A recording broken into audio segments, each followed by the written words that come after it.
छठी का व्रत चल रहा है, छठ पूजा चल रही है। आज हम यहाँ पर बात करेंगे छठ व्रत की कथा के बारे में।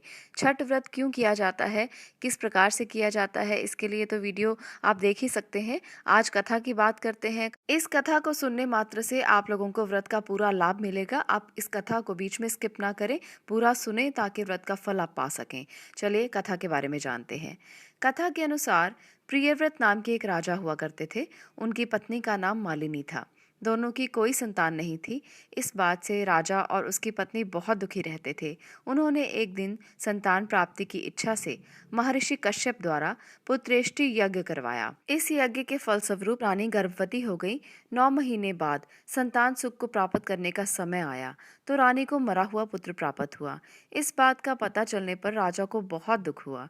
संतान शोक में वो आत्महत्या का मन बना बैठा। लेकिन जैसे ही राजा ने आत्महत्या करने की कोशिश की, उसके सामने एक सुंदर देवी प्रकट हुई। देवी ने राजा को कहा कि मैं षष्ठी देवी हूँ। मैं लोगों को पुत्र का सौभाग्य प्रदान करती हूँ। इसके अलावा जो सच्चे भाव से मेरी पूजा करता है, मैं उसके सभी प्रकार के मनोरथ भी पूरा करती हूँ। यदि तुम मेरी पूजा करोगे तो तुम्हें पुत्र रत्न की प्राप्ति जरूर होगी। तो देवी की बातों से प्रभावित होकर राजा ने उनकी पूजा करनी आरंभ की। उनकी आज्ञा का पालन किया। राजा और उनकी पत्नी ने कार्तिक शुक्ल पक्ष की षष्ठी तिथि के दिन देवी षष्ठी की पूरे विधि विधान से पूजा की। इस पूजा के फलस्वरूप उन्हें एक सुंदर पुत्र की प्राप्ति हुई। तभी से छठ का पावन पर्व मनाया जाता है। छठ व्रत के संदर्भ में एक और कथा है। इसके अनुसार ये माना जाता है कि लंका पर विजय पाने के बाद राम राज्य की स्थापना के दिन कार्तिक शुक्ल पक्ष षष्ठी को भगवान राम और माँ सीता ने उपवास किया था और सूर्य देव की पूजा की थी। सप्तमी को सूर्योदय के वक्त फिर से अनुष्ठान और सूर्य देव से आशीर्वाद प्राप्त किया। ये परंपरा तब से चली आ रही है।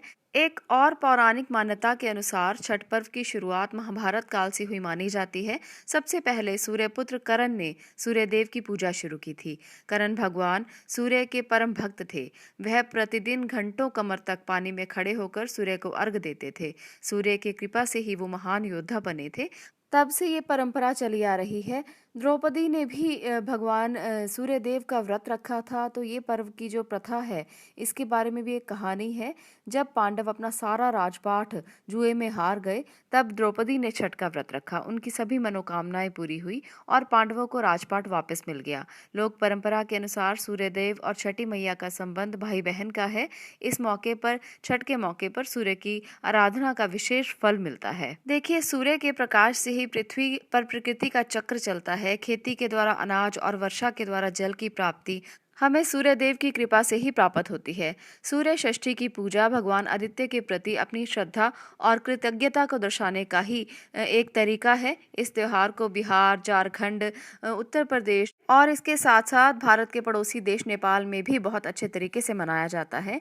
इस त्योहार में देवी षष्ठी माता और भगवान सूर्य की आराधना की जाती है। स्त्री और पुरुष दोनों ही व्रत करते हैं। इसमें गंगा स्नान का भी महत्व बहुत ज्यादा है।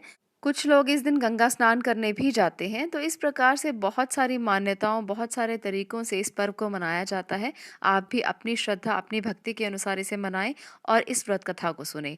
आज के लिए इतना ही। वीडियो अच्छी लगी हो तो लाइक करें, शेयर करें और चैनल को सब्सक्राइब करें। वीडियो को देखने के लिए धन्यवाद।